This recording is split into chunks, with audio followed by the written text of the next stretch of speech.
morning Pilipinas and good morning world! At sa ating mga kababayang OFW at mga kababayan natin na nandito sa Pilipinas na walang sawang sumusuporta dito sa ating munting programa, thank you so much, mabuhay po tayong lahat hanggat gusto natin. Well, anyways, tuloy-tuloy na po tayo sa pagbabalita dito ng mga tamang balita at sagutin ang maling information na ipapakalat ng mga fake news peddlers, ng mga anti-Marcos, lalong-lalo na doon galing sa mga DDS na mga saltik magabayan. Yes, dapat silang sagutin. Bakit? Kasi bagayan ito sila na lagi pong naninira araw-araw kay BBM at sa Marcos administration sa katagal bagabayan, akala mga paninira, ba totoo yan sa mata ng ibang tao. So dapat silang sagutin kasi ang bagong Pilipinas, bawal po ang mga sinungaling. At syempre, kasama niyo pa rin si Sir Ivan, ang pinakabulol na vlogger sa balat ng YouTube, pero bibigay sa inyo ng mga totoo at mga preskong balita na kinukuha natin sa nakapitbahay na social media. So magandang buhay sa ating lahat bagabayan and a happy Wednesday sa ating lahat. Okay, so before tayo mag-start bagabayan, well syempre, as usual, i-check mo natin ang ating mga viewers na may maraming comment dyan sa baba sa ating comment section, ang ating pong top 5 commenters. At ito sa listahan, ang nanguna po si Ma'am Lerma Sondita. Meron siyang 83 na mga comments. Nandiyan rin po si Juliet Sunakawa. Meron siyang 66 na mga comments. Lynn Gonzalez. Meron siyang 39 na mga comments. Nandiyan rin po si Amelia Hogo. Meron siyang 34 na mga comments. And Senges Usta. Meron siyang 37 lahat ng mga comments. Again, thank you so much po sa ating top 5 commenters. At syempre, pasalamatan natin at ang mga silent viewer sa ating channel. Thank you so much. At syempre, pasalamatan po natin ang lahat ng mga viewers na lagi pong nagla-like, laging nagsishares ng ating mga videos, at doon sa mga viewers na subscribe sa ating channel. Thank you so much. At syempre, acknowledge natin ating mga channel members. Nandyan sila si Barbara Butler, Cosmo Defender, Edmond Casellejo, Samuel Membrado, and Via Bibar. Pasalamatan na kababayan ang nabigay sa atin ng stars or stand sender doon sa Facebook. Thank you so much kay Angel Jel Fernandez Resurrection na nabigay sa atin ng 11 stars. Well actually, nung una makabayan, 1 star lang po ang kanyang binigay. Siguro gintesting niya. So, the second time, 10 stars na po ang kanyang binigay makabayan. So thank you so much sa ating star sender doon sa Facebook. At syempre, i-greet natin ating mga suki, mga early birds. Yun ang una sa pag-comment dyan sa baba sa ating comment section. Nandyan sila si Marcres Hernandez from North Carolina, USA, Aurora David, Esmar Cadorna, Carclia F. Actually, si Ma'am Carclia makabayan, siya po ay pro-admin vlogger. So support natin, i-subscribe natin si Ma'am Carclia makabayan. And also, nandyan rin po si Felicidad Solitas, Florifigo Mapa, Cry from Davao. Nandiyan rin po si May Trampi from Jeddah. I-shoutout natin. Nandiyan po si Romel Ordonez from Canlubang, Calamba City. Luciana Nelly from California. Leonida Wibrecht, Corazon Tuang from Canada. I-shoutout natin si Jaime Garcia, Nia Wilson, and hi to Direk Erwina Argilies. At saka shoutout sa kapisanan ng mga direktor ng pelikulang Pilipino under Direk William. At syempre, hindi natin kakalimutan, i-shoutout natin ating mga pinalangga na mga legends, ang mga senior citizens. Hello po, kumusta ang lahat? And also, i-greet natin ng happy birthday si Dayan Seplon de Castro. Siya ang anak ni Maria Minda Seplon. Happy birthday! And also, syempre, i-greet natin ng happy birthday ang lahat ng mga viewers na nag-birthday ngayong araw. Happy birthday! Okay, so kumusta ang lahat makabayan? How are you today? Well, today's Wednesday makabayan. At saka napansin nyo ba ang bilis ng araw? Napakabilis talaga eh. Kahapon, Tuesday. So ngayon, Wednesday, bukas Thursday, on the next day, Friday na naman po mga kababayan. Parang kailan lang? Di ba napansin ba natin? Siguro ganyan kapag tayo po ay napaka-busy mga kababayan. Kapag tayo po ay napaka-busy, siyempre sa ating mga anak, sa ating trabaho. So kapag hindi natin napapansin yung oras mga kababayan, ganyan siguro. Di ba? Masasabi mo na lang, ang bilis ng araw. But anyways, no problem ho yan. As long as tayo po ay healthy mga kababayan. Tayo po ay malayo doon sa mga stress world at saka advice from Sir Ivan, kayo po ay umiwas doon sa mga DDS mga kababayan. Kasi mga DDS nagbibigay yan ng problema. Kasi sila po ay salot ng lipunan mga kababayan. Kapag salot ng lipunan, nagbibigay yan ng stress sa inyo. At kapag tayo nagkakaroon po ng stress, malapit sa atin yung sakit mga kababayan.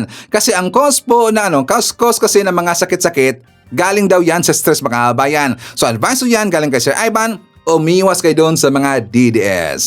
Okay. So before na mag-start po sa ating mga main topics mga kababayan, unang bungad natin. Kasi may nabasa ako before ko nag-vlog mga kababayan tungkol doon sa mga seaman natin, mga seaman mga kababayan, mga seafarers, mga marino, basta seaman. Kasi meron pong breaking news. May breaking news, this is how many hours ago mga kababayan? Siguro mga 4 hours ago ba to? So ito'y galing po na post doon sa marino na page mga kababayan. Meron silang babala. So dito po sa kanilang inilagay po sa kanilang quote card, important notice to all seafarers. We received an information that a Filipino seafarer was denied entry into the US after a routine inspection at US airport. The seafarer who was traveling from Manila underwent a random check by US Customs and Border Protection officers. During the inspection, authorities discovered explicit content involving yung mga bata makabayan na ganun-ganun po na mga video. Yung mga, alam natin, yung mga sundutan-sundutan po na video makabayan. At sa nakita ho yan, sa nag-inspect sa kanyang cellphone, abay mga bata pa mga kababayan, mga minor de edad. So nakita do ito sa seafarer's hard drive mga kababayan. As a result, his employment was terminated and he was sent back to the Philippines. This incident serves a cautionary tale for seafarers to be mindful of the content stored on their electronic devices when traveling internationally mga kababayan. Yan, so yan po ang babala galing po sa Marino PH mga kabayan. So, i-advise nyo po ang inyong mga relatives, inyong anak na seaman mga kabayan na wag kayong mag-store na yung mga malaswa po na mga video mga kabayan and also malaswa po na mga pictures. Alam na ho natin kung ano yung mga kabayan. So, which means, bawal kayong mag-download ng Vivo Max. Okay lang ba yung Vivo Max?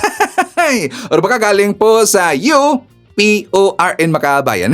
Yung mga sundutan po ng mga webpage, sundutan po ng mga videos, basta bawal na ho yan makabayan. Kapag kayo ay nasa kuting, kapag makita ho yan sa mga nag-inspect sa inyo makabayan sa border, well, automatic, kayo po ay pauwiin sa Pilipinas. I-terminate ang inyong kontrata makabayan. So yan po'y babala. Okay. So anyways, forward tayo. Naniniwala ba tayo doon sa ibinalita mga kababayan na yun daw OBP office nila meron dang bomb threat mga kababayan?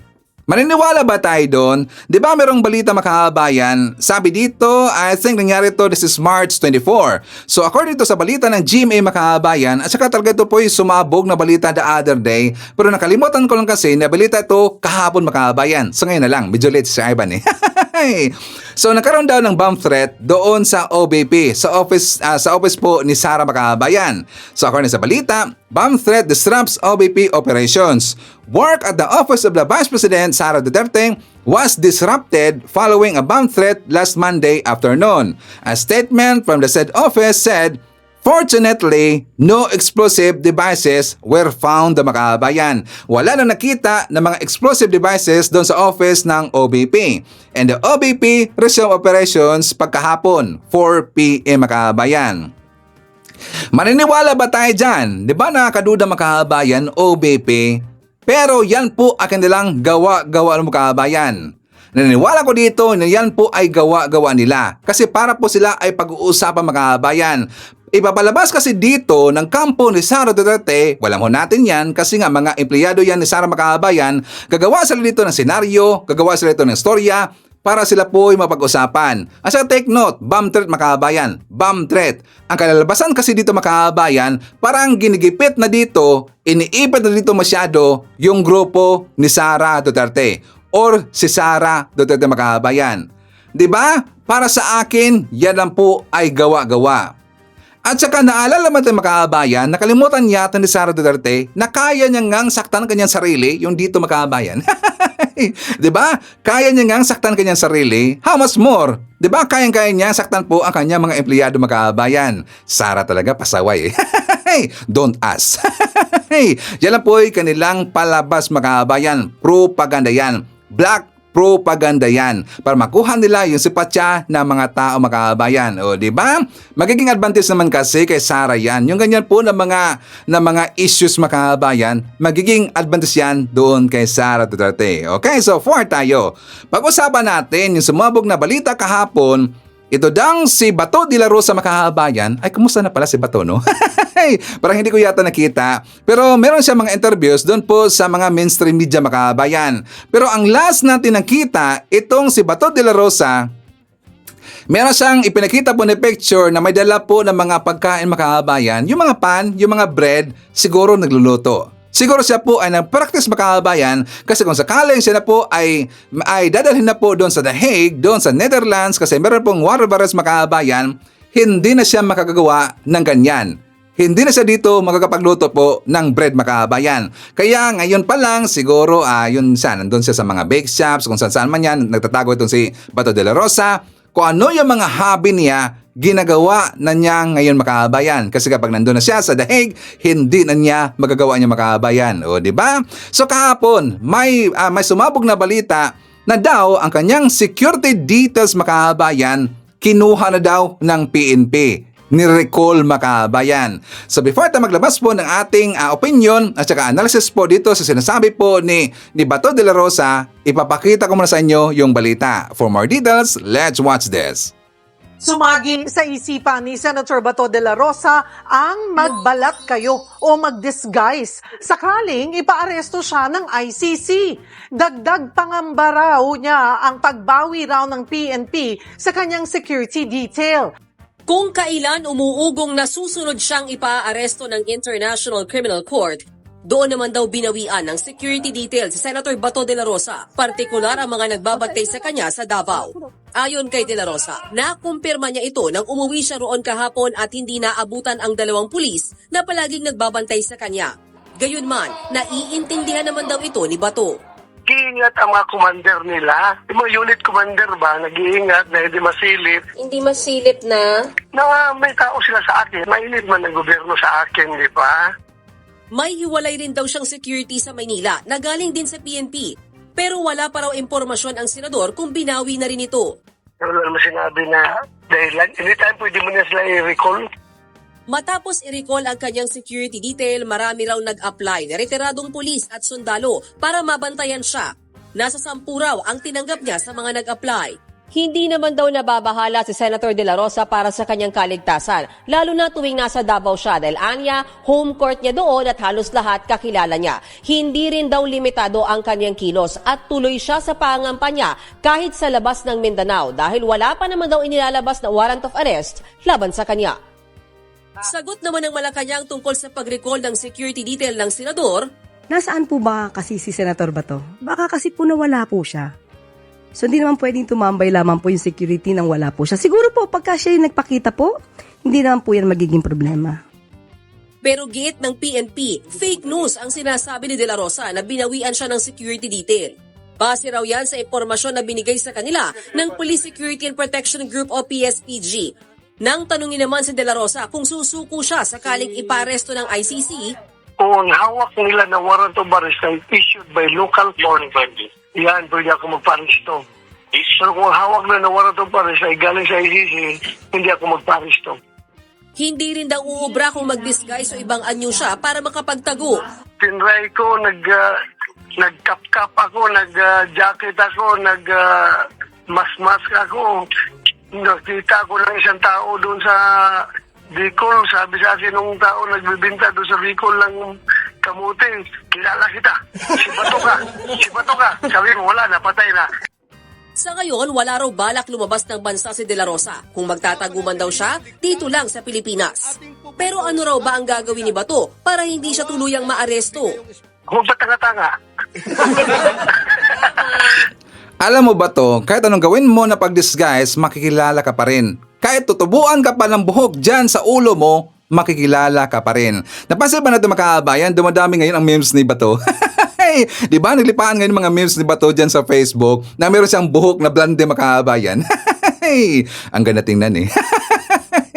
Sana na marami na pong gagawa ng ganun makahabayan. Maganda tingnan eh. Yung ano yung nakatawa talaga, yung 'di ba meron pong picture ni General Torres sa taas makahabayan, tapos meron pong mukha ni Bato dyan sa baba kasi yan pong makumakal ngayon. At saka marami pong mga pictures na ganyan na klase-klase makahabayan. Meron kang iba, may nakita ako na 'di ba yung una blonde yung buhok ni Bato. And second, yung rakista yung buhok ni Bato makabayan. And third, violet yata yun ang buhok ni Bato. Iba-iba yung kulay makabayan. Sana gagawa rin po tayo. At saka pagandahan tayo makabayan. Pagandahan tayo na paggawa po ng mga memes dito kay Bato. Okay? Kasi nga, syempre ito mga DDS, kung anong ginagawa na dito kay PBBM, kay Felisa, na pambabalahura po sa mga pictures ni PBBM, kay Felisa, re-resbakan natin sila makabayan. Si Bato, gagawa natin po ng memes. Pero hindi yung pangit, hindi yung katulad sa ginagawa mga kabayan, yung kabastusan na. Hindi yung kabastusan. Yung ano lang, yung may paka-joke mga kabayan. Okay? So tingnan nyo, dinibang siya ng taga-PNP mga kabayan na hindi totoo ang kanyang sinasabi na nirecall ang kanyang security detail mga kabayan. Gumawa lang po dito ng issue itong si Bato para siya po ay pag-uusapan mga kabayan. Kung totoo man na nirecall ang kanyang mga security detail, malamang sa malamang pinapauwi niya yung security na galing sa PNP na hindi niya masyadong kakilala makabayan. Guess niyo ba si Ivan? Kasi nga, alam mo natin, di ba, usap-usapan ngayon na malapit na po yung warrant of arrest dito kay Bato de la Rosa. So siguro, naisip ni Bato makahabayan, siyempre mautak yan eh. Kasi dating PNP chief yan makahabayan, so mag-isip yan. Dapat ang kanyang tauhan, yung malapit lang po sa kanya makahabayan. Yung talagang mapagkakatiwalaan niya. So siguro, nakita niya yung kanyang security detail na galing po sa ibang lugar, sa PNP makahabayan, hindi niya mapagkakatiwalaan kasi baka siya ay ilaglag.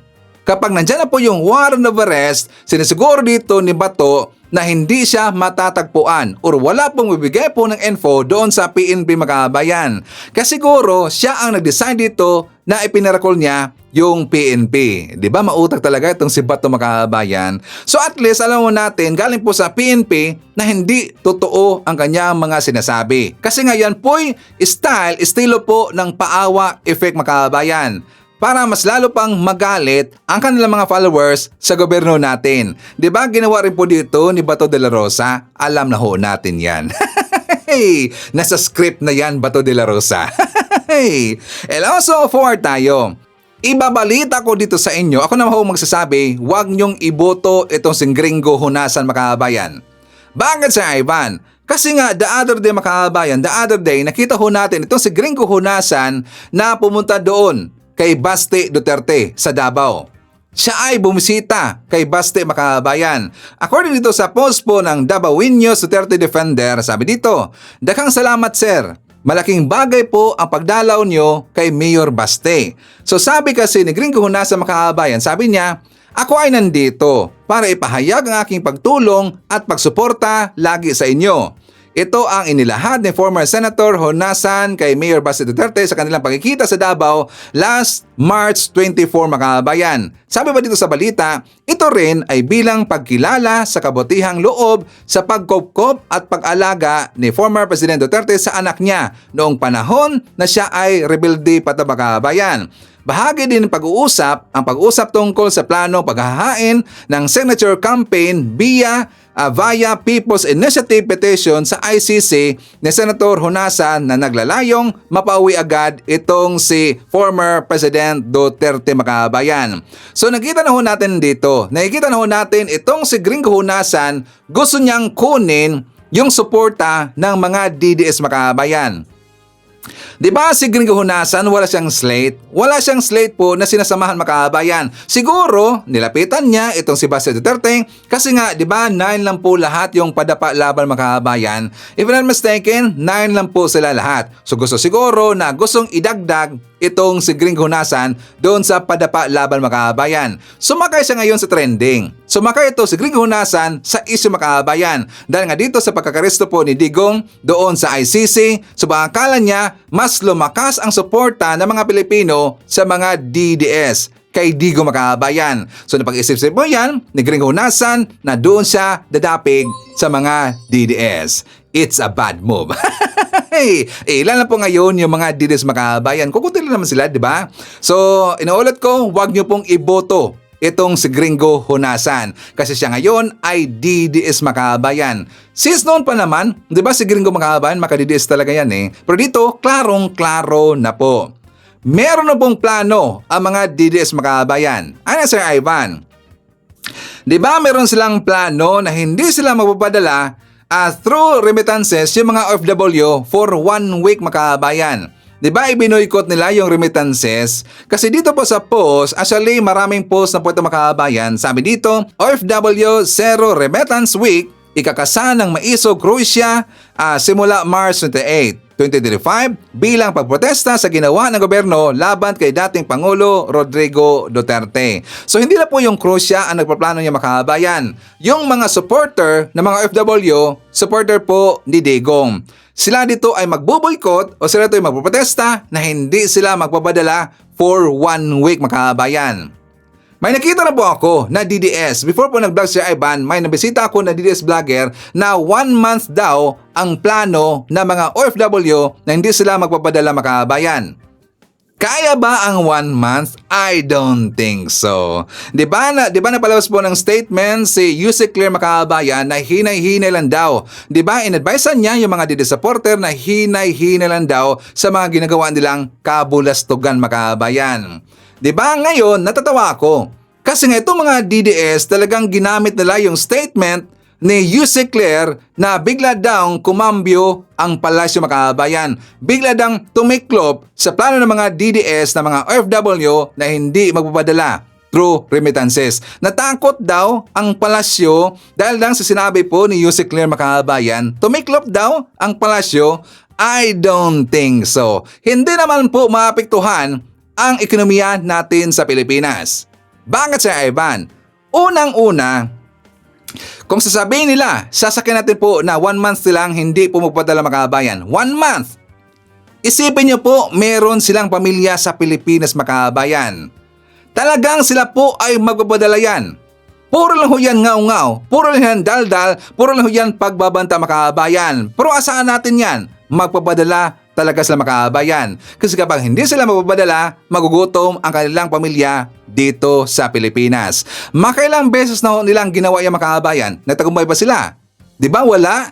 Maraming grupo na ho ang nagtangka niyan.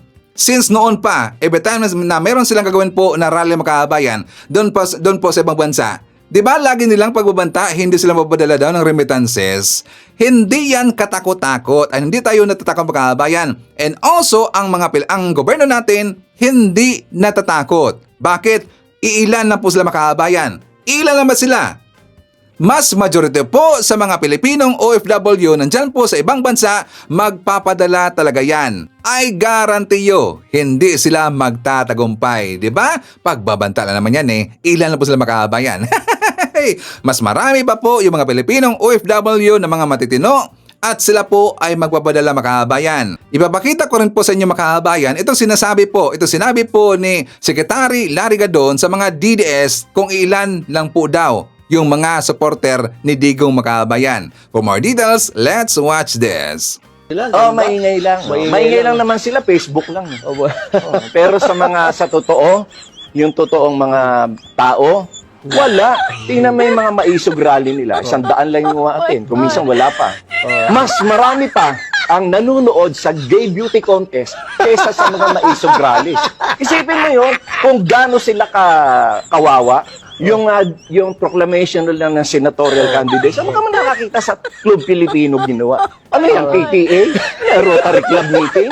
Lions Club meeting. Which I agree. Totoo yung mga kabayan. Ilan naman talaga sila? 'Di ba? Marami doon sa Davao. Kasi nga baluarte po ni Digong yung Davao mga kabayan. Doon lang po sila marami. Pero sa ibang lugar talagang langaw nilalangaw Hey, ilan lang po yung mga supporter ni Digong at yan po ay totoo, mga DDS. 'Di ba? And also, ipapakita ko rin po sa inyo mga kabayan itong vlog ni Kent Garcia. For more details, let's watch this. Na posible ba na si Amy Marcos at si Camille Villar ay tatanggalin na, no, sa alyansa na grupo ni BBM or alyansa slate?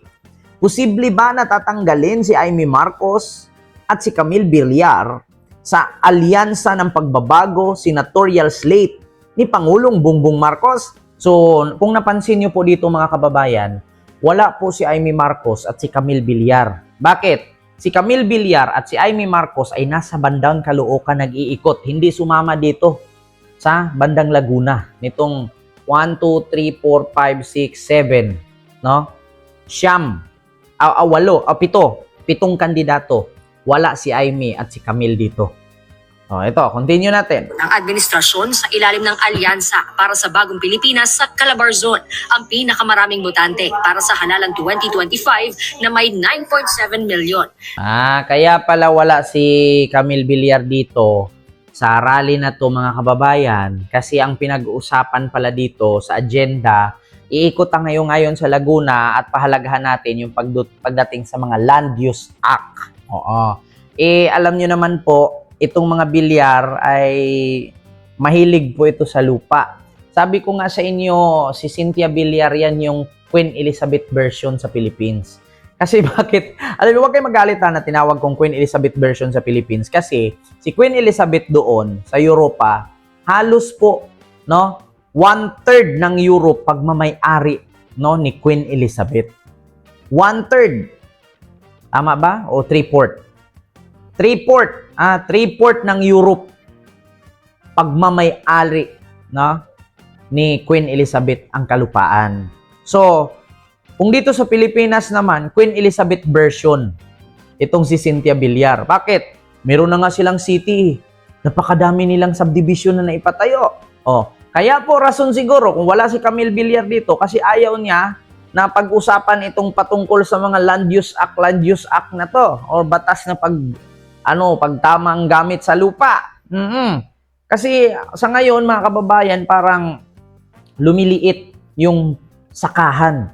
Napansin niyo na umuunti na yung palayan. Bakit? Kasi halos yung mga palayan noon ginawa ng subdivision ngayon.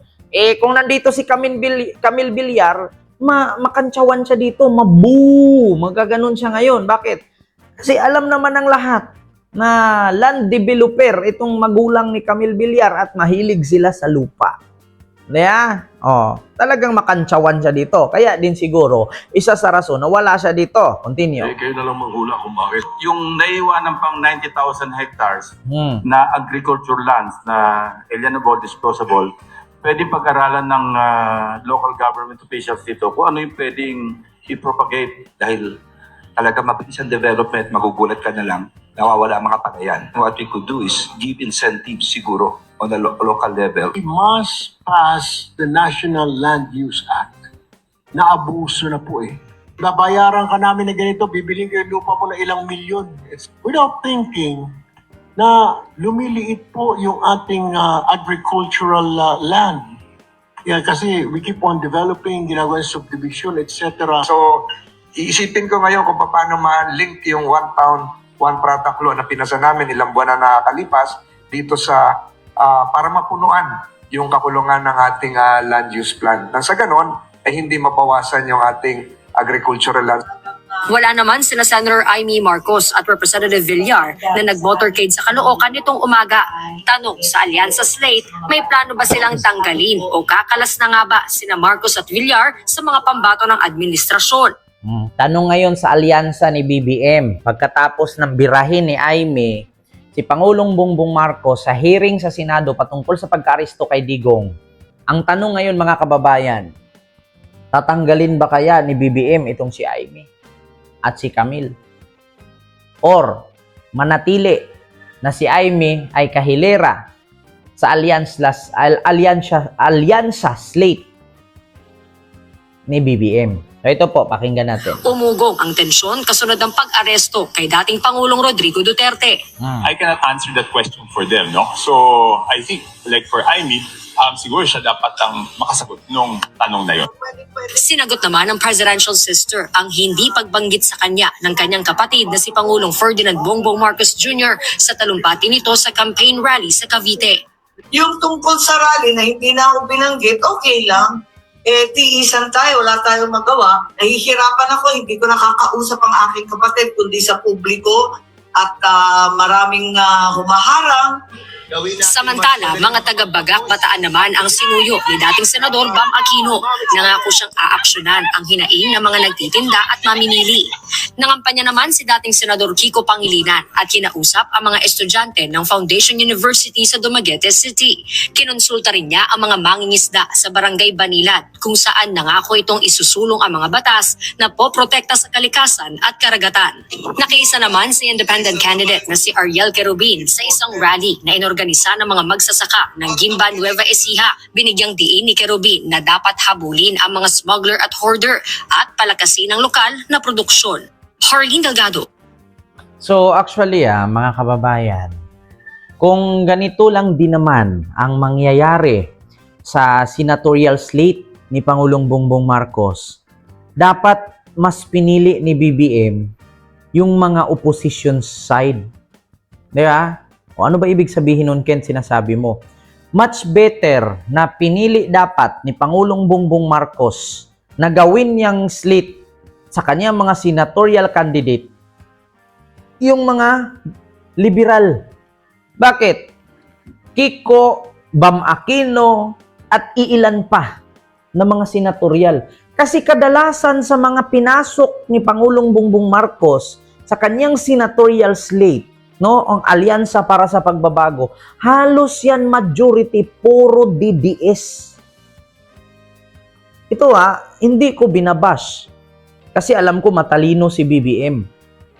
Pero darating ang panahon na yung mga senador na yan pag nanalo yung iba dyan, at alam naman po natin na majority dyan puro DDS. Pag sinabi nating DDS, hindi nawawala dyan yung salitang traidor. Dating nanumpa kay Digong yang mga yan. Dating lumuluhod at umaamoy ng utot ni Digong yan. Diba?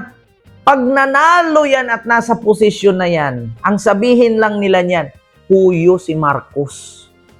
Alam nyo, pag yung alyansa na yan, na slate, senatorial slate ni BBM, yung iba dyan, patas. Yung iba dyan yan, yung mga dating DDS na nagbubungol-bungulan na ngayon. Pag nanalo yung mga yan, yung nakabinbin na impeachment ni Sara, may possibility na hindi pipirma yung mga yan para ma-impeach si Sara. Bakit? Yung kay Sara doon na hilera, sure na pabor kay Sara yun. Yung na kay BBM na mga kandidato pagka-senador, majority dyan, puro DDS. So manalo man o matalo, yung mga manok ni BBM, kay Sara pa rin papabor yan. Kaya kung ako kay BBM, mas magandang pinili niya yung mga liberal party senador. Bakit? Yun ang sure na hindi siya tatraidorin. Bakit? Never naman siyang trinaidor nun. Bakit? Naging miyembro ba ng gabinete niya yung mga yon? Hindi. Hindi katulad kay Sara na naging miyembro ng gabinete na at vice presidente pa niya, pero pinagmumura siya at binantaan siya. Diba? Walang record pagtatraidor ang Liberal Party kay BBM. Pero kung yung mga slit ng senatorial slit niya ngayon, tandaan ninyo, kapatid nga niya, binaboy siya. Kapatid nga niya, pinuntirya siya at kapatid nga niya, binagsak siya. How much more pa yung mga senador na nakahilera sa kanya dyan na DDS? Hindi ko sinabing lahat dyan DDS. Wala naman akong pinangalanan. Pero alam nyo naman po, mga nanonood sa akin, kung sino sa mga senador slate ng alyansa ni BBM ang mga DDS dyan. Diba? Darating ang panahon pag nanalo yung mga yan, babaliktad at tatraidorin si BBM yan. Mark my word. So yun lang. mga kababayan, posible nga bang tanggalin ni BBM sa senatorial slate niya, sa alyansa para sa pagbabago, si Camille at si Amy? Hindi ko lang alam. Antabayanan nyo na lang. Yan, so may point po itong si Ken Garcia, makabayan. So ngayon, naintindihan nyo na ang ibig sabihin po ni Sir Ivan. Di ba napusapan na po natin yung slate po ni BBM? Di ba sabi ko doon na meron kong 5 sa slate ni BBM na hindi ko iboboto, makabayan. Kasi nga, klarong-klaro naman talaga na sila po ay maka-DDS. Klarong-klaro ho. Di ba sabi ko yan sa inyo at saka in-advise ko sa inyo na meron kong hindi iboboto dyan and the rest, saka binigay ko na po sa inyo yung pangalan na iboboto ko, makabayan. And the rest, hindi na po. It's up to you kung ano or kung sino ang inyong ipapuno doon na iboboto, makabayan. Mas maganda pa nga na iboboto nyo sila si Mark Gamboa, di ba? Yung iba, makabayan, kukuha rin po tayo doon sa liberal, sa grupo po ng mga dilawan kasi mas okay sila. Kasi wala silang record, makabayan, which I agree doon sa sinabi po ni Ken Garcia na walang record ang liberal sa mga pagtatraidor. Walang ganun doon, makabayan. So ngayon, it's up to you kung sino yung iboboto, makabayan, pero dapat yung mga maka-DDS diyan sa slate ni BBM, wag nating iboboto. So doon po sa sinabi po ni Senator Amy Marcos, babalikan ho natin, doon po sa kanyang reaction sa hindi po pagbanggit ni BBM during po doon sa kanilang rally, makabayan, di ba hindi na po binanggit ni BBM. Sa last time, doon po sa Laguna, ito pong si Senator Amy Marcos. So sabi sa kanya, sabi niya na okay na daw sa kanya, kasi nga hindi na niya nakakausap ang kanyang kapatid kasi marami daw harang, makabayan. Hindi niya daw nakakausap ang kanyang kapatid in public kasi marami daw humaharang, makabayan. Bakit hindi niya pupuntahan sa Malacanang every Sunday, makabayan? Di ba para sa akin, palusot lang ho yun ni Senator Amy Marcos. Bakit ayaw niyang puntahan si PBM, kakausapin niya every Sunday? Kasi meron pong pagtitipon-tipon doon sa Malacanang, di ba? Kasama po ni FL, kasama po ni PBM, si former First Lady Imelda Marcos, makabayan. Lagi ho dyan sa picture, di ba? Every Sunday ho yan. At siyempre, siyempre yung mga pamilya nila, nandun rin po, makabayan, sila po ay mag-gathering po yung pamilya. Bakit hindi natin nakikita itong si Senator Amy Marcos? Ang ibig sabihin, siya talaga dito yung umiiwas, makabayan. Siya yung umiiwas dito kay PBM. Hindi po si PBM. So hindi kasalanan po ni PBM kasi siyempre siguro napuno na itong si PBM, makabayan, kaya hindi na po siya gin-endorse ni PBM sa last nila na rally. Tinanggal po, or malamang sa malamang tinanggal na itong si Amy Marcos. Okay lang sa kanya as long as kay Senator Amy Marcos na nakagawa na siya doon ng hearing kasi nga ipinapahiyan niya yung mga sekretary ni PBM, yun ang mahalaga sa kanya, makabayan. Hindi niya iniisip si BBM. Diba? So para sa akin, tatanggalin ho yan sa slate ni BBM itong si Senator Amy Marcos. Kung hindi siya aalis sa alyansa, makabayan, well, ang mga Marcos loyalist na po dito yung umalis sa kanya. Kitang-kita ho yun na si Ivan. Kasama ko rin po sa mga GC ang mga Marcos loyalist, makabayan. Sila na ho mismo dito yung umalis at saka tinanggal po ang kanilang suporta kay Senator Amy Marcos. And also, ito na pong si Camille Villar, dapat tatanggalin yan sa alyansa, makabayan. So, klaro-klaro naman talaga di ba? Ang Villar, suportado nila at saka protektado nila yung mga Duterte, makabayan. Tama yung sinabi po ni Ken Garcia, kapag mananalo po itong si Villar, well, huyo na lang dito sa mga Villar itong si PBM, makabayan. Di ba? So, sana tatanggalin po sa alyansa itong si Camille Villar. So before na mag-jump po sa ating next topic, makabayan, siya nga pala, sa mga DDS, may good news para sa inyo. Yes, you heard it right, may good news ho para sa inyo. So, babalikan lang ho natin yan. Shout out natin, nandyan po si Monflower, Rufino Adriatico from Cagayan Valley. Nandyan rin po si Rosemary Masbate, Julieta Mines. Nandyan rin po si M.E. Alfredo Morente. I-shout out natin si Shirley Risman, Jean Rabara from UK, Maria Teresa Balangket, Mones Borromeo, Lori Calipi from Parma, Italy. Nandyan rin po si Benvenido Talapian, Evelyn Garcia, Sarah Bartman Blag, Carolina Costello, and Hato Leonardo Manansala. Okay? So before tayo pupunta doon, so ibig ko sabihin na meron pong good news para sa mga DDS, makabayan. Dito muna tayo po sa i-forward sa atin po ng ating mga viewers na 14 na yata lahat ang forward sa akin ito. 14 makaabayan. So, unang na-forward sa akin, sabi niya, Sir Ivan, ito po ngayon ang pinapakalat nila. Next po na viewer natin, sabi na, Sir Ivan, ito ang nag-viral ngayon, ito po yung ginagawa pong paninira ng mga DDS dito kay PBBM. At saka 14 po lahat makaabayan. The same po ang forward na sa akin, yung tungkol sa utang ni Digong at saka ni PBBM makaabayan. Ang ibig sabihin, bumalik sila doon sa utang issue ni Digong at saka kay PBBM na kung saan meron silang fake news na ipinakalat na ang utang daw after daw na finish yung term po ni Digong, 7.2 trillion pesos in 6 years lang daw yung utang ni Digong makaabayan. Tapos kay PBBM, utang daw 15.8 trillion in 3 years daw makaabayan. Utang ni PBBM, 15.8 trillion in just 3 years. So sabi pa dito, sa kay Digong daw, 7.2 trillion daw yung utang, may pandemya daw at saka nabigay ng 240 bilyong ayuda at saka kabilaan daw yung mga proyekto makaabayan. Kay PBBM, 15.8 trillion in just 3 years, wala daw pandemya, walang proyekto, kabilaan daw yung utang makaabayan. I-debunk natin yan. Yan po ay fake news. Ang ibig sabihin kasi dito na mga DDS makaabayan, yung 7.2 trillion na utang sa panahon po ni Digong, sa panahon lang ho yan ng pandemya makaabayan. Sa panahon lang ho yan ng pandemya, hindi niya ginad lahat ang buong 6 years na utang ni Digong.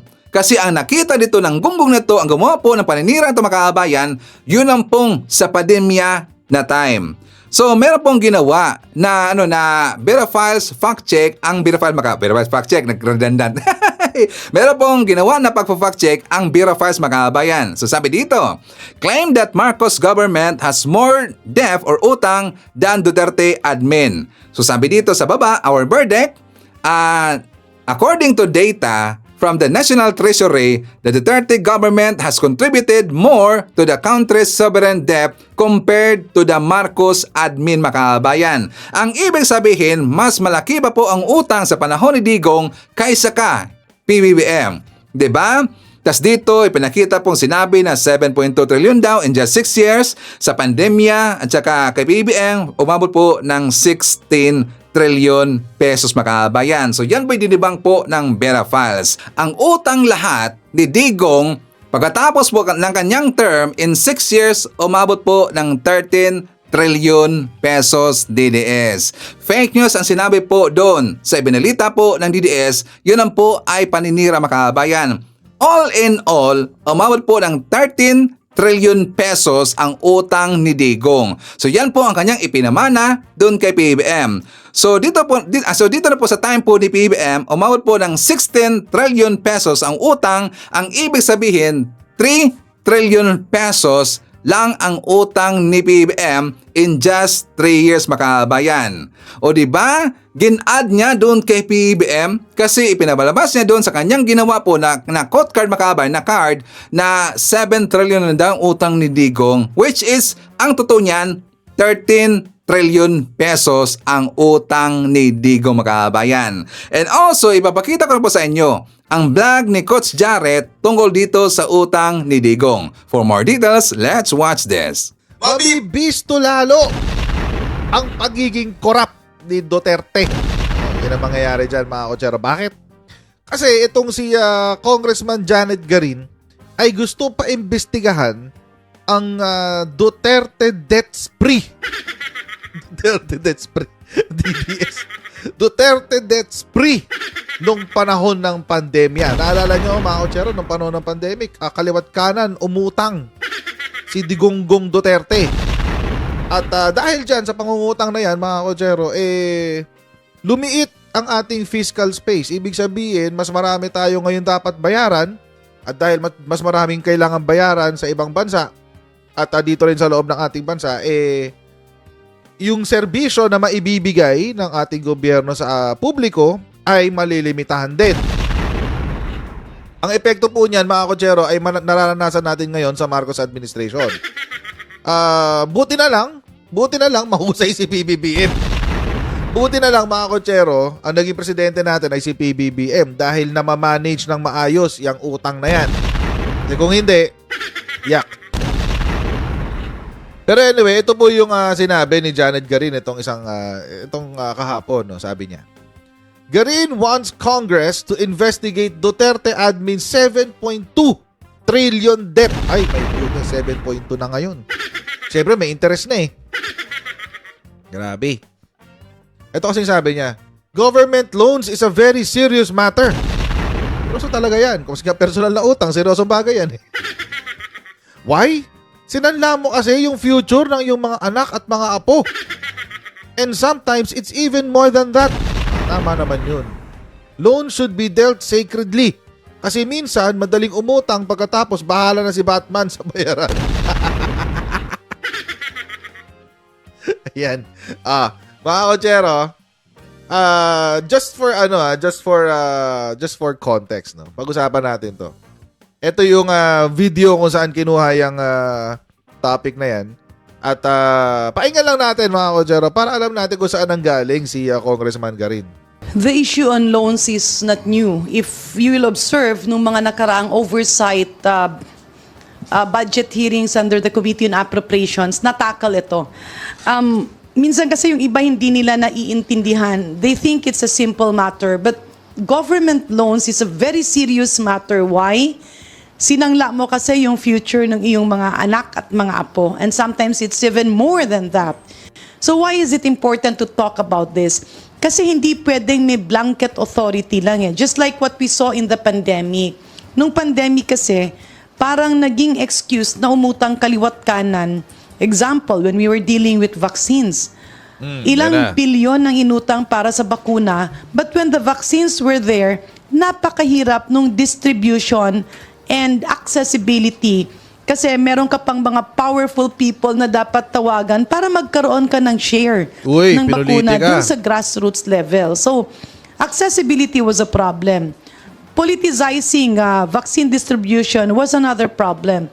And then the prioritization, nung ando dun ang mukha ng infeksyon, may bakuna naman, pahirapan. Para bang, I hope I'm wrong, but apparently, there was the intention of creating an artificial shortage. Alam mo yun, kunyari walang stock, pero ando dun naman yung kanilang mga buffer stocks. Para kapag kunyari walang stock, syempre may demand yung tao, bibili ka ng sangkatutak. But the major problem there is we lost that opportunity of vaccinating the vulnerables. Pero so nung panahon na yon, mga kotsero, simula 2020 hanggang 2021, mga kotsero, ang ginastos lang ng DOH para sa COVID ay 690 billion. Wala pang 1 trilyon.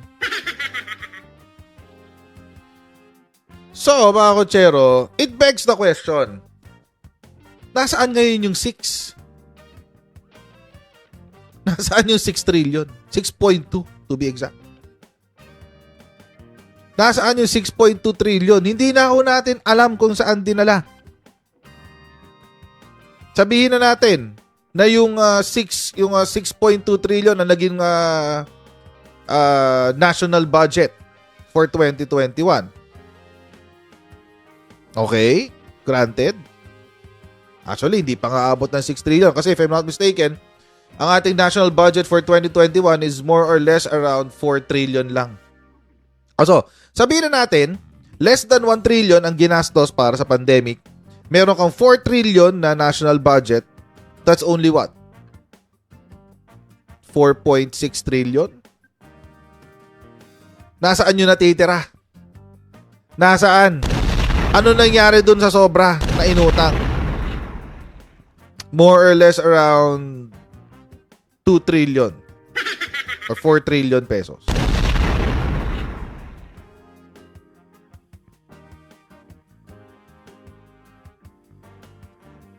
Nasaan siya? Kaya ako, mga kotsero, agree ako nung sinabi ni Congressman Garin na kailangan imbestigahan tong utang. Ano nangyari dito? Kasi napakalaki.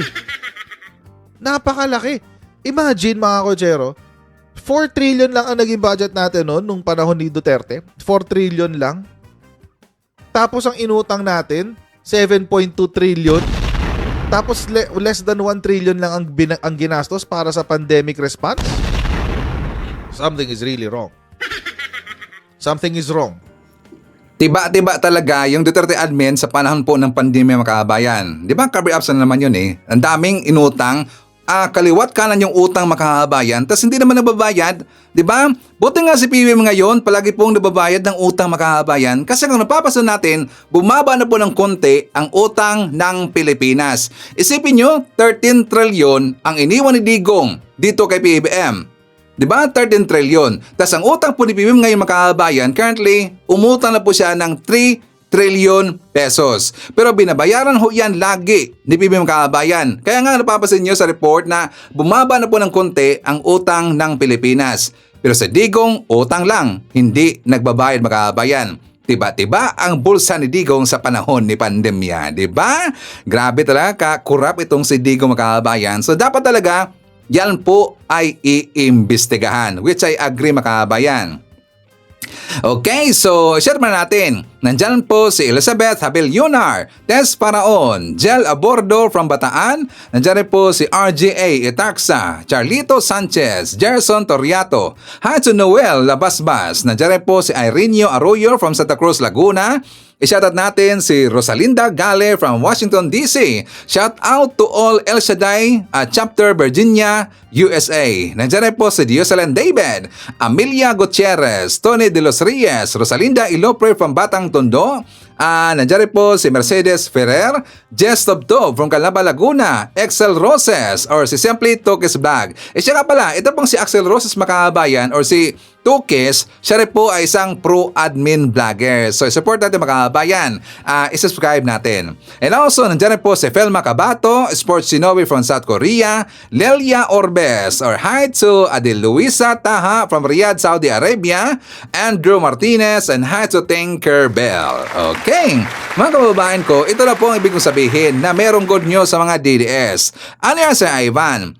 Ang good news, kasi itong si Digong, mga kababayan, naniniwala na po sa Diyos. So, naniniwala po sa Diyos itong si Digong, mga kababayan. Well, ang hindi lang natin sure kung sinong Diyos yon. Kasi ipaalala ko sa inyo, mga kababayan, kung sino ang ibig niyang sabihin na Diyos. For more details, let's watch this.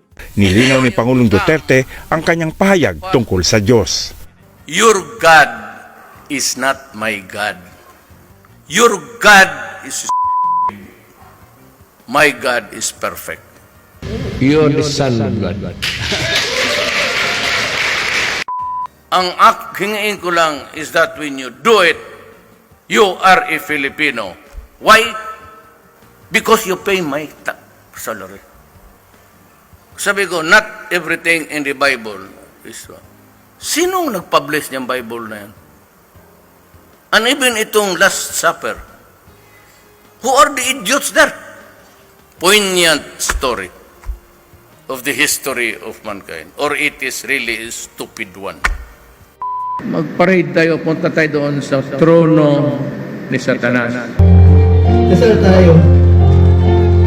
Magkita-kita tayo doon. Diba? Sino ang kanyang Diyos, mga kababayan? Diba? Kitang-kita na dito kung sino ang kanyang Diyos. So ngayon, nanawagan siya na magdasal na, mga kababayan. Sinabihan niya itong si Sara Duterte. So yan po ang good news, DDS. Naniniwala na sa Diyos itong si Digong. Pero hindi lang sure kung sinong Diyos yon. For more details, let's watch this. Sabi raw ni Duterte, ayan nga sabi, Duterte living faith to God. Wow! Mukhang naniniwala na siya ngayon sa Diyos. Sabi na nga ba, sa bagay, marami akong nakausap ng mga personalidad na nakulong ng kung ano ng mga problema nila. Sabi nga nila, pag nakulong ka, mararamdaman mo at lalapit ka sa Panginoon. Maramdaman mo na may Diyos pag nakulong ka na. Itong nangyari kay Duterte. Mukhang naramdaman na niya, kailangan na ang Diyos. Kailangan na niya si Lord. Kasi nung siya ay presidente at mayor, parang hindi siya naniniwala kay Lord. Minura pa nga niya si Lord, di ba? Pasintabi na sa mga nakikinig, di ba? Nagmura pa. Sabi niya, stupid God. Sabi ni Digong. Abang ngayon, living faith to God na ngayon. Talagang ibang-ibang dating pag nakukulong na eh. Pag ikaw talaga kahit na isang kwarto o magandang kulungan, air condition, malamig, malinis, pero kung nandun ka lang sa lugar na yon, ay talagang mag-iiba ang damdamin mo. Ay si Digong mula nang mahuli noong March 11, ngayon 25 na. So ibig sabihin 13 to 14 days na siya nasa kulungan. Nag-iba na ang pananaw ngayon. Mukhang makajus na si Digong. Naramdaman niya at siguro iniisip niya baka hindi makatulog ito. Yung kanyang mga ginawa nung siya ay mayor at saka siya ay presidente na kanyang mga gunita ay matin. Kaya nga merong crime against humanity. Torture, murder at saka iba pang mga karahasan ang itinulot dahil yan ang kanyang programa, tukhang dito, kaliwat kanan, tukhang-tukhang. So sa isang banda, magandang balita na rin ito. Bako kayo magagalit ng mga saradong isip. Yung mga open-minded, yung mga open ang kaisipan ng mga Pilipino, Marcos loyalists, Marcos supporters, silent majority, matitinong Pilipino, open ang kaisipan ng mga yan, matatalino yan. Pero yung mga saradong isip, alam mo na kung sino yan. Hindi ito batikos. Magandang balita ito dahil si Duterte naniniwala na kay Lord. Lumalapit na siya kay Lord. Si Lord na raw ang bahala sa kanya. Dito sa kanyang kalagayan ngayon. So ibig sabihin niya, nararamdaman niya, si Lord ang pwedeng maging kakampi niya. Dahil siya ho ay dadaan sa matinding trial, paglilitis sa ICC dahil nga ho sa crime against humanity. Sa aking opinion, ginigising na, kinukonsensya na si Duterte, palagay ko, dito sa kanyang mga pinagsasabi at ginawa. Mura nang siya ay mayor hanggang siya ay naging pangulo. Kasi ngayon, sabi ni Inday Sara Duterte, daw kanya ama, Duterte living paid to God. Ayan na ho. Parang naniniwala na siya. Ipinasa sa Diyos na raw. Si Lord na raw ang bahala sa kanya kung ano ang kanyang kalagayan ngayon. Dahil nga ho talagang nakakulong siya. Although napakaganda ng kulungan na parang hotel. Pero hindi na ho siya makalabas ng ganun-ganun katulad ng dati. Hindi na siya makapag-press conference, hindi na siya makapag-rally, hindi na siya makapagmura, hindi na siya makapanlait, hindi na siya makapambasto sa ating Pangulo. Lahat ng mga ginagawa nung siya malaya pa, hindi niya magagawa. Dahil nakakulong na siya. At saka hindi nga siya nai-interview ng media, limitado. Alam niyo, pagpasok doon sa kulungan ni Duterte, ay schedule. Ini-schedule. Hindi ho basta-basta makakapasok. Kasi iba ang sistema sa ICC kaysa sa lower court o local court dito sa Pilipinas at mga jail dito sa atin.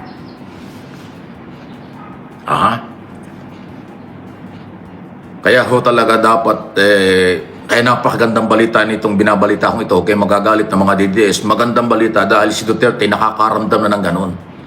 Naniniwala na siya kay Lord. Pinasa sa Diyos na lang niya ang kanyang kapalaran, ang kanyang problema. Maganda yon. Kung totoong sinabi ni Duterte, kasi inire-relay natin dahil sa inasabi ni Sara. Yun daw sabi ng kanyang ama, so siya lang naman nakakausap. So magandang balita yan.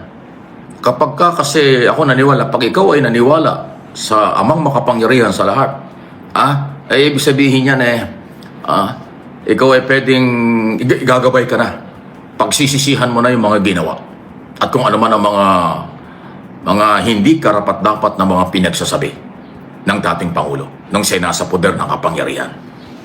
At yan naman ho ay pinagpapatunay lang na sabi ko nga, marami ng mga nakulong na mga mayayaman, ma-influensyang tao, talagang wala kang gagawin sa kulungan kung hindi magbasa ng Bible at saka ho, Diyos mo na talaga, kung Katolika, maniniwala ka talaga kay Lord. Kasi wala ka ng ibang choice. At maaaring kinukonsensya ka na nga, baka hindi ka na makatulog, baka hindi ka na balisa kung ano man ang naramdaman mo, hindi natin may describe, pagkaho ganyan. Kasi pag nakakulong ka, lahat ng pinagdaanan mo, iisipin mo. Lahat ng ginawa, lahat ng sinabi, kung ano man, iisipin mo yan. Doon mo rin maiisip na maaaring lumabag ka sa batas, maaaring umabusok ka sa kapangyarihan, umabusok ka sa karapatang pantao ng iba, maaaring hindi maayos ang iyong mga ginawa at sinabi nung ikaw ay malaya pa. Kaya ho, tuloy-tuloy na po yung maaaring pagsisisi hanggang sa humantong na nga si Lord na ang bahala. Nandun na sa ganun level. Nandun na sa ganun level ang kalagayan ni Duterte. Kung totoo ang sinasabi ni Vice President Sara Duterte kapag siya ay nakakapasok doon sa kung saan nakandun si Duterte at nakakausap yung mag-ama. Talaga. Ayan. Okay.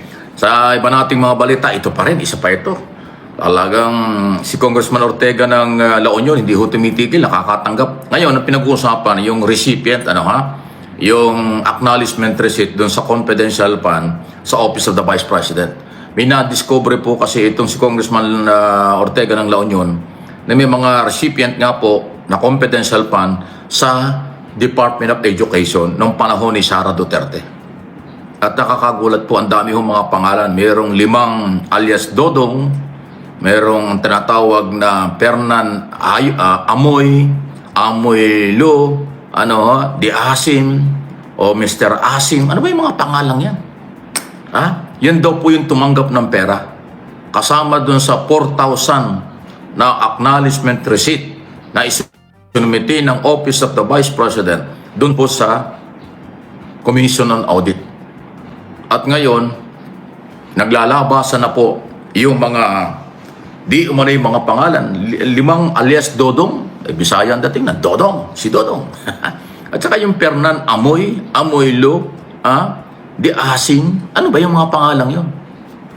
Pagkat nung una dati Mary Grace Piatos, tapos Kokoy Villamin, at kung ano po mga lumabas ngayon, may na-discover na naman po si Congressman Ortega. So again, isa hong problema yan na nagpapatunay na hindi tamang nagamit ni Sara Duterte ang budget sa DepEd at Office of the Vice President. Yan ay maaaring isama o matalakay doon po sa, kasama yan doon sa Article of Impeachment na maaaring next Congress na matalakay ito. Kaya yan po yung update tungkol dyan. Grabe naman yan. May mga bagong pangalang recipient tumanggap ng pera ng bayan. Alam nyo, kaya natin tinatalakay ito kasi pera ng bayan ito. Pangalawa, ito ay malaking kaso ito. Usapin po itong kinakaharap ni Sara Duterte. Kaya nga sabi ng Malacanang kahapon, Sara, Vice President ka ng bansa, umuwi ka na rito, magtrabaho ka. O magpunta ka rito at may ipaliwanag mo kung bakit itong mga recipient ng confidential fund mo at iba pang perang dumaan sa'yo, kung sino-sino na lang. Amisuka, diba? Fernan Amoy, Asim, diba mga, hindi ko naman kung ano mga pangalan yan. Yan ang dapat mong ipaliwanag. Kaysa kasing ginagawa ni Sara doon, parang nagiging speaker ng mga rally ng mga Filipino community dyan sa Netherlands na walang ginawa kundi banatan ng gobyerno. Patuloy na kanya sinisira.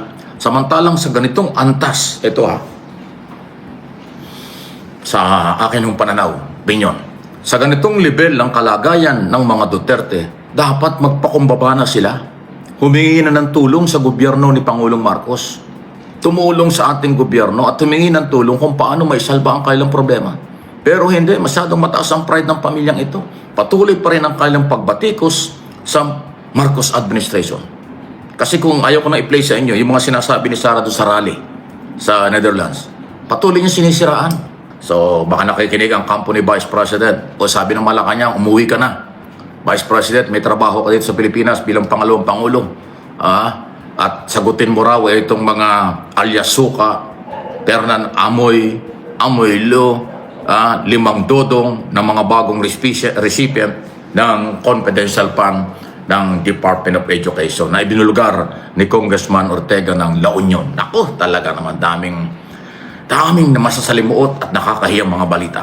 Samantalang tulungan natin si Pangulong Marcos, tuloy-tuloy po ang development, kaunlaran, seguridad at paninindigan sa karapatan ng tao at ng gobyerno sa maraming isyu. Foreign policy, internal, external security, food security, pinanindigan po ng ating Pangulo. Suportahan natin ang gobyerno.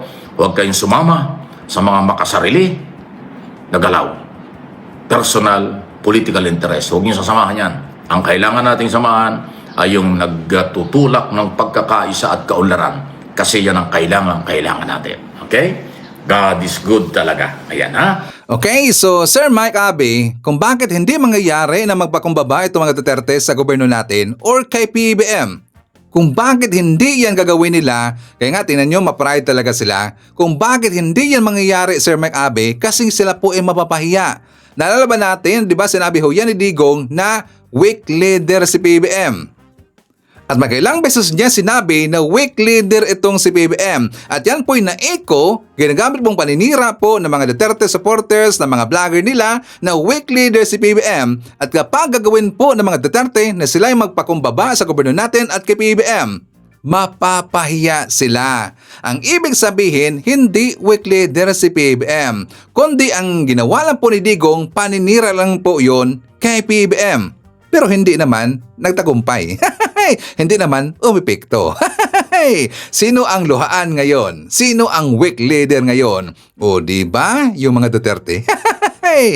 Okay, so siyempre hindi natin kakalimutan yung ating good news makabayan para malaman po ng mga DDS, mga anti-Marcos na nandito na puro lang bash ang ginagawa sa ating gobyerno para malaman nila kung ano ang lakad ni PBM, kung ano ang mga meetings ni PBM at kung ano ang mga proyekto ni PBM, lalong-lalo na kung anong ginagawa po ng mga inisyatibo ng ating gobyerno.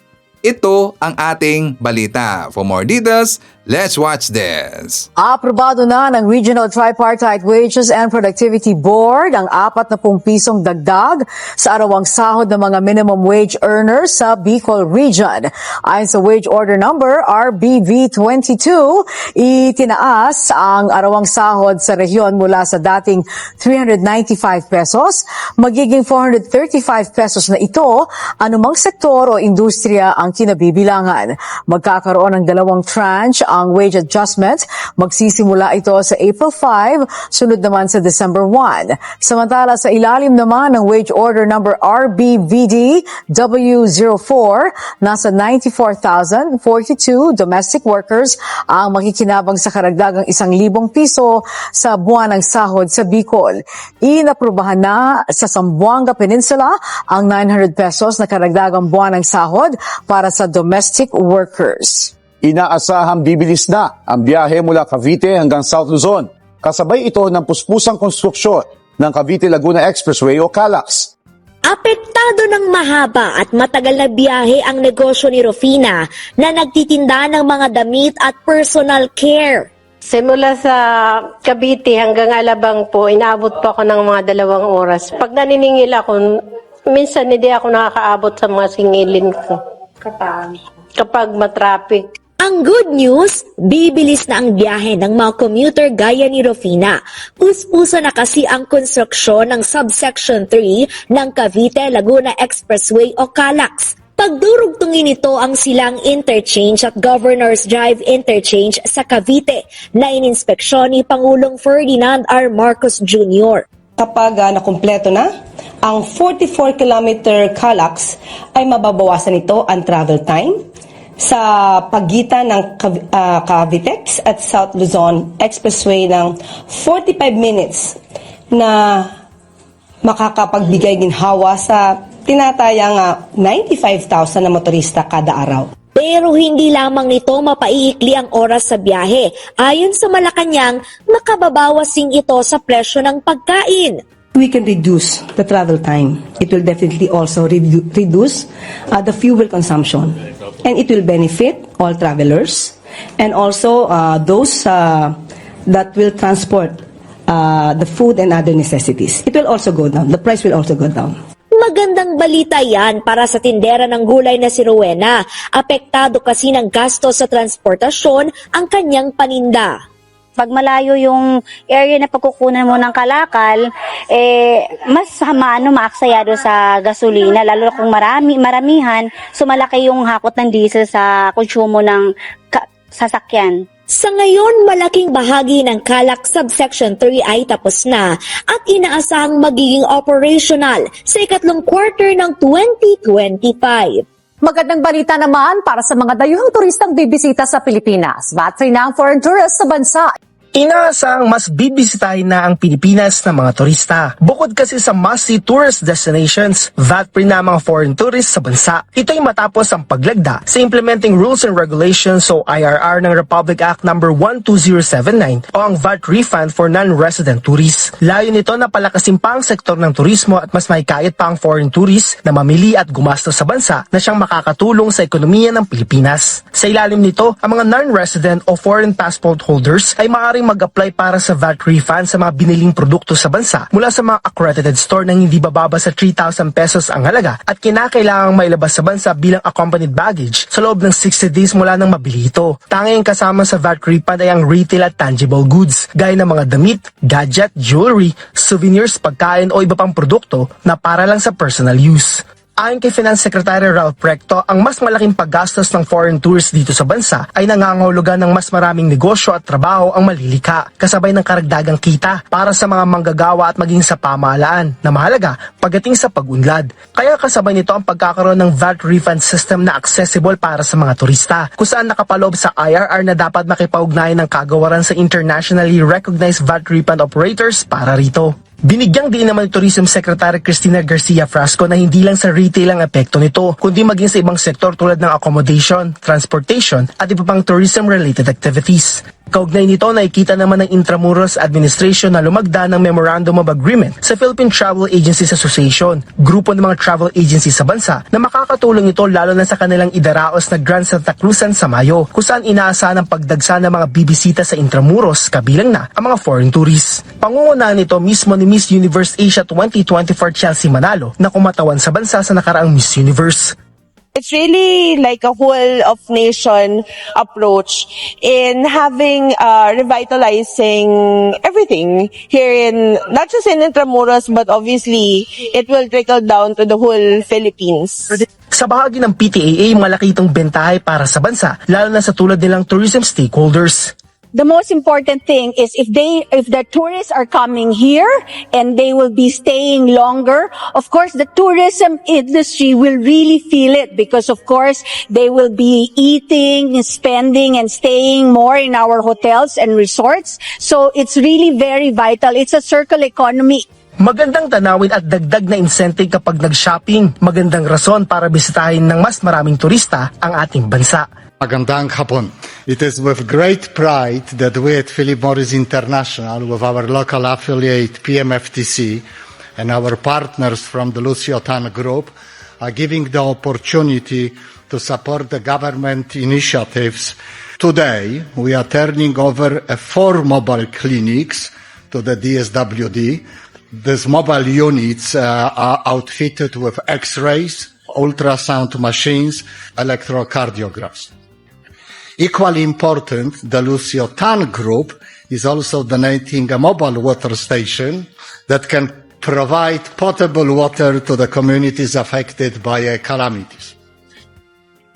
On behalf of the Department of Social Welfare and Development, let me express our sincere gratitude as we accept these 4 donated mobile clinics today. These mobile laboratory clinics will be significant in the government's ongoing efforts to make quality healthcare more accessible to the sectors we are mandated to serve as we lead them toward development. In addition to these mobile clinics, we are also grateful to receive the mobile water station from the Asia Brewery Inc. Let me express our sincere thanks to Philip Morris, Fortune Tobacco Corporation for the mobile clinics, signifying their support to the government's campaign for more accessible and adaptable healthcare services, which is also championed by the Love for All program of our First Lady. These mobile facilities will help us improve the service we provide to the vulnerable sectors, especially to the communities, families, and individuals who need healthcare and clean water. Let us share this mobile unit, this lab for all. Thank you very much.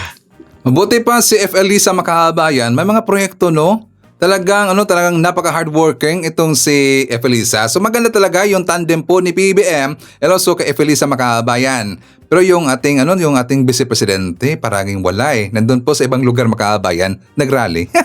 Hey, hindi nagtatrabaho. Sayang lang yung tax natin na ipinasisweldo sa kanya Makahabayan. So dapat bring home Sara now. So anyways, kasama rin po natin si Jade Teverio Pilayo. Nandiyan rin po si Lilian Olidan, Alicia Lig, Merna Borromeo, Bambi Thomas, Carmen Robertson. Nandiyan rin po si Hilda Baldomino Pita, Dimple Rain Rebines, hi to Teresito Lu, Abraham Yanet, Miranda Kainet, Birds Lumibaw. Nandiyan rin po si Gorgunya Angala from Hong Kong. Hi to Trinidad Lozano, Bernadette Maglipon, Sisi Perez Apelyido, Jemmy Pioan, Sinaida Anulacion, Totsi, Victor Robin, JRN, Lucita Tolentino, Rans Ariglo Molino Ramos, Kasama rin po natin si Testa Maluan, Apple Nash, Marilo Corvera Dizon, Beauty Binaventura, Mary Jane Tan, Bong Yu, G-Lay, Carlo Coscoluela, nandiyan po si Jeco Jerry Cabreros, Annabel Hoson, Felicitas Manibog, Percy Shalana, Mercy Calatrava, Nelson Caravana, nandiyan rin po si Bex Tanchico, Dionisio M. Peralta, and Hatsu Iris Shiny. Okay, so mga kaubahan ko, kung nagustuhan ninyo ating mga topics ng araw, please give a like naman po sa ating video. Malaking tulong ho yan. At kung hindi man kalabisan sa inyo, please i-share natin ating mga vlogs makaabayan para marami pa tayong matulungan po ng mga kababayan natin na nabulag ng kabilang kampo dahil sa mga DDS fake news peddlers. Okay? So please like and share. Okay, so mga kababayan ko, yan natin manakalap na magabalita ngayong araw. Kung nakaabot ka po sa portion na to, sana nakapag-like na ho tayo. Libre po ang mag-share, libre din ang mag-subscribe. Again, maraming salamat sa mga viewers na hindi nag-skip ng ating mga commercials. Thank you so much. At before natin tatapusin ang ating programa ngayong araw, sana sabayan nyo sa Sir Ivan para sa ating live messaging prayer. Mahal na Panginoon, sa bagong araw na ito, lumalapit kami sa iyo ng may pasasalamat sa aming mga puso. Humihiling ng iyong pagmamahal at proteksyon. Ipangkaloob mo po ang kapayapaan at kalusugan sa akin at sa aking pamilya. At gabayan mo kami sa landas ng iyong liwanag. Ano man ang mga hamon na aming haharapin ngayon, nagtitiwala kaming sasamahan mo kami. Balot ng iyong walang hanggang pagmamahal. Idinadalangin ko ito sa pangalan ng Panginoong Jesucristo. Amen. So maraming salamat mga kababayan, and I hope to see you again on my next video.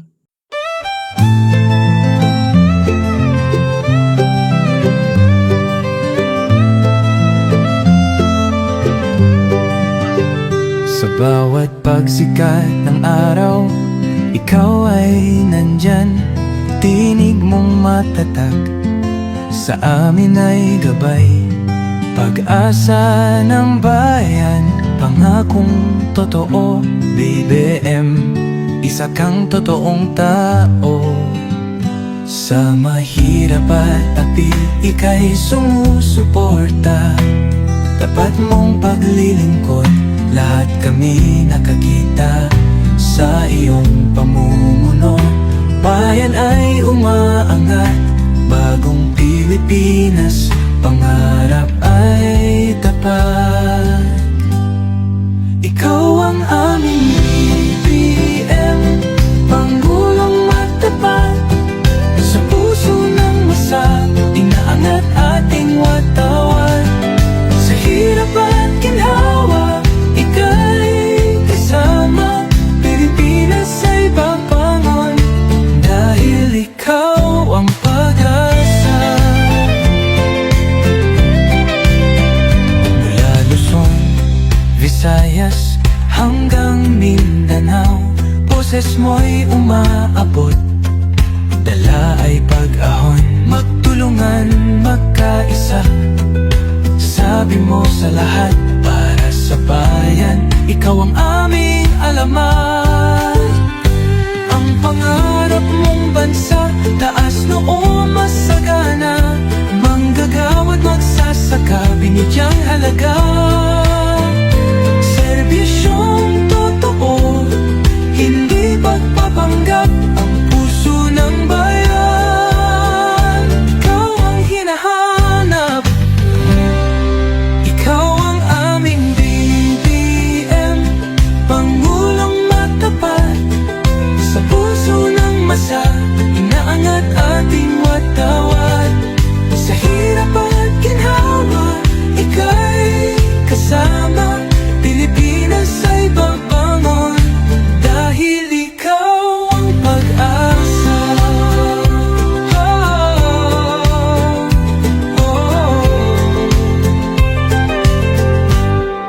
Ikaw ang aming BBM, Pangulong matapat. Sa puso ng masa, inaangat ating wata.